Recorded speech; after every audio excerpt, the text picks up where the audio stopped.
सुनील साजन Samajwadi party के प्रवक्ता हैं, उन्हें आमंत्रित करता हूं। सुनील जी, आपका स्वागत है। इनके यहाँ झंझट हो रहा है, आपको तो बड़ा मजा आ रहा होगा।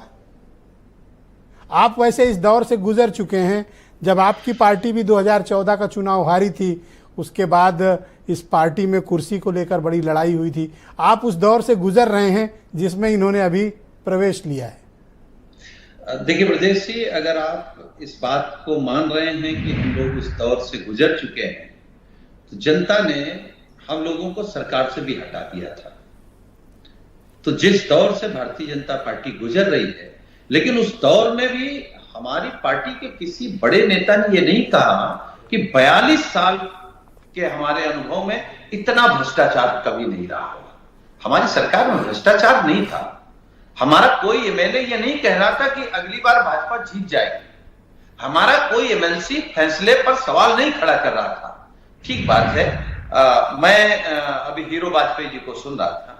नाम तो हीरो है, लेकिन भाजपा सरकार में इनका कोई भी कार्यकर्ता हीरो नहीं है। किसी की गाड़ी चेक हो जाती है, किसी पे एफआईआर हो जाती है। हम तो ब्रजेश जी आपके कार्यक्रम में कह रहे हैं, छोड़िए हम लोग सरकार में नहीं है। इनका कोई अधिकारी, कोई प्रशासन का अधिकारी अभी भी समाजवादी पार्टी के खिलाफ कोई उत्पीड़न अगर करेगा तो समाजवादी पार्टी, हमारे नेता लड़ते हैं और अभी भी प्रशासन को डर लगता है। नहीं, मैंने अपने ओपनिंग रिमार्क में ये कहा कि आप लोगों की, आपके कार्यकर्ताओं की मैंने तारीफ की। भाई कहा कि वो लड़ना आता है। देखिए है क्या, जैसे जो आपने कहा कि एक तरफ मुख्यमंत्री जी का बयान आ रहा है, एक तरफ डिप्टी मुख्यमंत्री जी का बयान आ रहा है। लेकिन प्रदेश की कुल लड़ाई इतनी है कि उत्तर प्रदेश में 2 डिप्टी चीफ मिनिस्टर हैं और दोनों डिप्टी चीफ मिनिस्टर डिप्टी हटाना चाहते हैं। तो आप समझिए लड़ाई कहां है। और ये भारतीय जनता पार्टी कई गुटों में बट गई है। दिल्ली से संदेश आता है विधायक के पास, मंत्री के पास, एमएलसी के पास कि आपको सरकार के खिलाफ बोलना है, भ्रष्टाचार उजागर करना है, क्योंकि दिल्ली वाले मुख्यमंत्री बदलना चाहते हैं, दूसरे को मुख्यमंत्री बनाना चाहते हैं। लेकिन हम लोग इससे कोई मायने नहीं रखते। हम केवल ये कह सकते हैं बीजेपी की इस झगड़े में, बीजेपी के इस झूठ में, बीजेपी के इस भ्रष्टाचार में किसान परेशान है, बेरोजगार नौजवान परेशान है, महंगाई आसमान। आप क्या चाहते हैं कि ये जो बीजेपी के हार की वजह से जो राजनीतिक कार्यकारिणी बैठक हुई, उसमें जो जहर निकला है, इसे किसे पीना चाहिए? संगठन को, सरकार को, किसे? कोई तो पिएगा इसे। देखिए ब्रजेश जी, वही संगठन वही सरकार है। जो लोग संगठन में थे वही लोग सरकार में हैं। ऐसा तो है नहीं कोई अलग होता है। ये सच है कि संगठन सर्वोपरि होता है, संगठन सरकार बनाता है, लेकिन ये भी सच है कि वही संगठन के बड़े लोग सरकार में शामिल हो जाते हैं। तो सवाल ये है कि भ्रष्टाचार किसने किया, झूठ कौन बोला, कौन लगातार गुमराह कर रहा है। क्या इस बात से आप इत्तेफाक और सहमत हो कि भारतीय जनता पार्टी के कार्यकर्ताओं का पुलिस उत्पीड़न कर रही है, उन्हें पीट रही है, जेल बंद कर रही है, उन पे मुकदमे लिख रही है, उनकी सुनवाई नहीं हो रही है? क्या ऐसी बात है? आप मानते हो या फिर ये एक प्रोपोगेंडा है?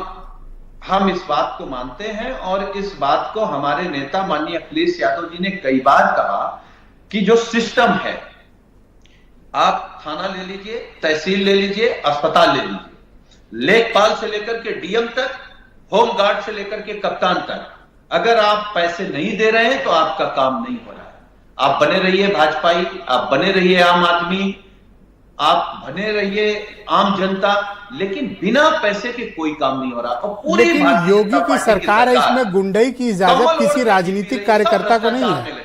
योगी की सरकार है, इसमें राजनीतिक कार्यकर्ता को गुंडई की इजाजत नहीं है।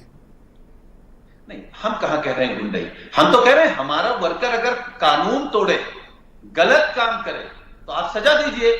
लेकिन अगर कोई भी अधिकारी ये इस बेस पर हमारे कार्यकर्ता का उत्पीड़न करेगा कि ये समाजवादी पार्टी का झंडा लगा रहे हैं, माननीय अखिलेश यादव जी का नारा लगा करके काम कर रहे हैं, अगर इस बेस पर किसी पर कार्रवाई हुई तो फिर वो अधिकारी देर सवेर जेल जाएगा, उसको सजा मिलेगी। आप तो इस तरह की धमकी की भाषा बोल के अपने वर्करों को थोड़ा बहुत सेफ्टी दे देते हो।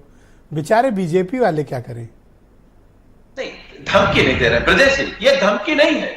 लेकिन अरे अगर सरासर हमारे धमकी किसी की भाषा आप वर्कर के बोल रहे हो। साथ अन्याय कोई आप अधिकारी सरासर करेगा, धमकी वाली भाषा तो बोल रहे आसानी से तो हो। नहीं वो रह पाएगा। बेचारे, अगर मैं कानून तो तोड़ेगा सराहना तो करता हूँ जेल हीरो में वाजपेयी है ना। की, शरीफ आदमी ने एक बार भी बेचारे ने नहीं कहा कुछ, और आप विपक्ष में होकर धमकी दे रहे हो।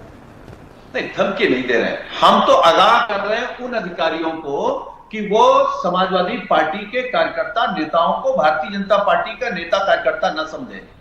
अगर अधिकारी कोई कानून तोड़ेगा तो उसकी भी सजा जेल है।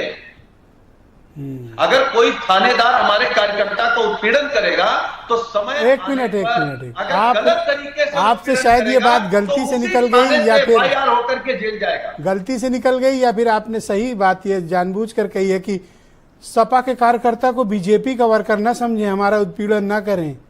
What do you mean? तो कह रहे हैं ना ब्रजेश जी, इस बात को हम आपके कार्यक्रम में कह रहे हैं और आपका कार्यक्रम करोड़ों लोग सुनते हैं। अगर कोई दरोगा, कोई सीओ, कोई डीएम, कोई कप्तान बिना बेवजह हमारे कार्यकर्ता नेता का उत्पीड़न करेगा तो जो जिस थाने में रह करके उत्पीड़न करेगा वो उसी थाने से जेल जाएगा, उसी थाने में FIR लिखी जाएगी। धन्यवाद और सुनील उसी जी। जेल की रोटी खानी पड़ेगी उसको। धन्यवाद।